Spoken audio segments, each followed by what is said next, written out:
Honey, you were mentioning that you're preparing the case against VP Sara. May I ask, or may we ask, at what stage of the preparation are you in now? Let's just say that I am privy to those preparing. Okay. No? So, yung mga pag-collate ng mga documents, this would be the same documents na na-present doon sa, sa House of Representatives doon sa hearing about the confidential funds. So, yun, nandoon yun. Eventually, once that's done, the complainants, syempre, i-reviewin nila yan, then eventually they will file. So, we're just talking about a matter of weeks. Pero ang isang critical dito is meron ng opportunity to open up those bank accounts kasi yung ombudsman, they have a MOA with the AMLAC na pwede nilang kuhanin yun for case build-up purposes. So makikita nila yung nakita ko nung back in 2016 when I first raised this issue. So dun sa withdrawals, yung from 2013 to 2015, mukhang naglilinis na sila nung time na yon. Puro withdrawals lang. Ang total ng withdrawals is 600 plus million. And this is the account of Sara Duterte and Duterte, Digong Duterte. Tapos doon sa mga flag transactions, ito nga yung nakita ko yung dividend nila. Yung tatlo magkakapatid, Sara, Pulong, Baste, Hanilet, tapos itong si Duterte mismo. Tapos si Hanilet with Katie Pai, kasama pa yon.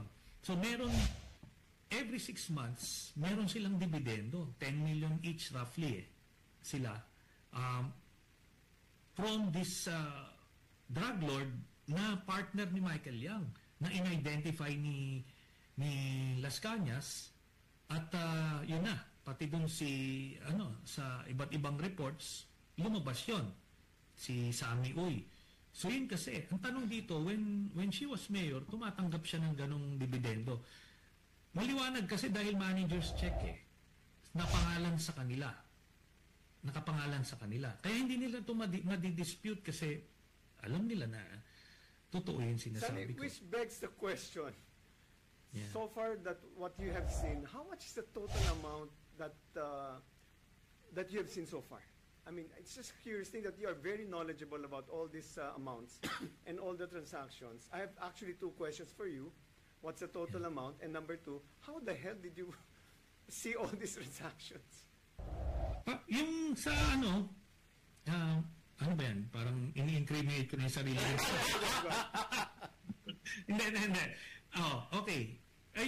Yung sa una kasi, I was able to get yung bank transactions na yon sa isang tao na nagsasabi siyang may kamag-anak siya na nakita yung mga yon. So, pinasa yon. So, tinignan namin, eventually, di ba, dinepositohan yung mga accounts.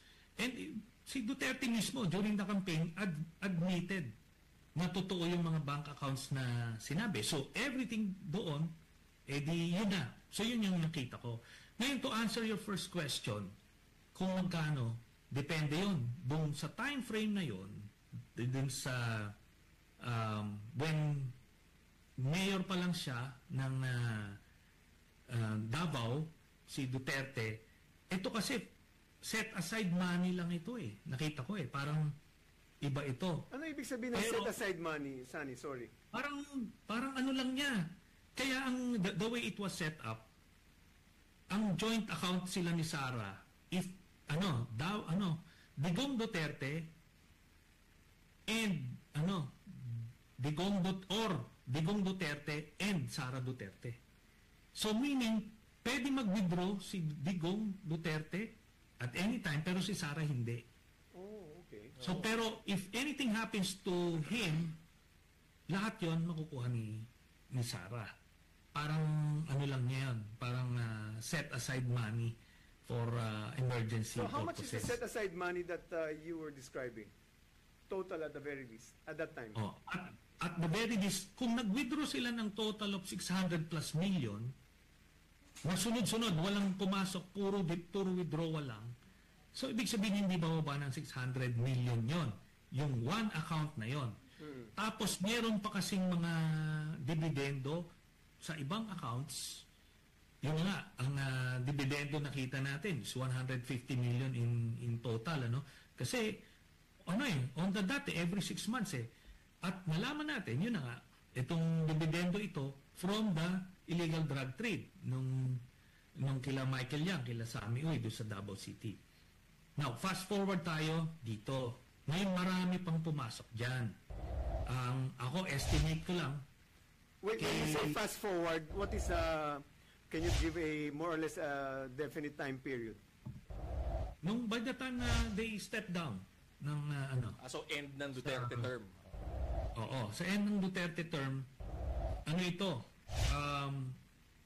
accumulated na ng yung proceeds sila from customs, BIR, drugs, infra, lahat-lahat, big ticket projects, yung sa mga loans na sinasabi ko, Farmally, ano pa ba yun, Sinovac, lahat-lahat.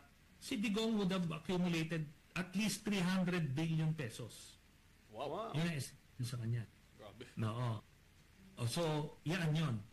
Siyempre, ako, by estimate, mas malaki yung kuha ni GMA kasi yun 9-year, tsaka more or less na-centralize niya yung na-centralize niya yung mga nun. Pero ito, 300, kasi hati-hati sila. Meron din kay Bongo, tapos bawat isang anak, merong nasusube. So, ganun siya. It's not so sophisticated way of accumulating wealth, pero still very crude, kaya madali mo ma-discover Pero ang lakas ng loob, diretso sa bank account na pangalan nila. Grabe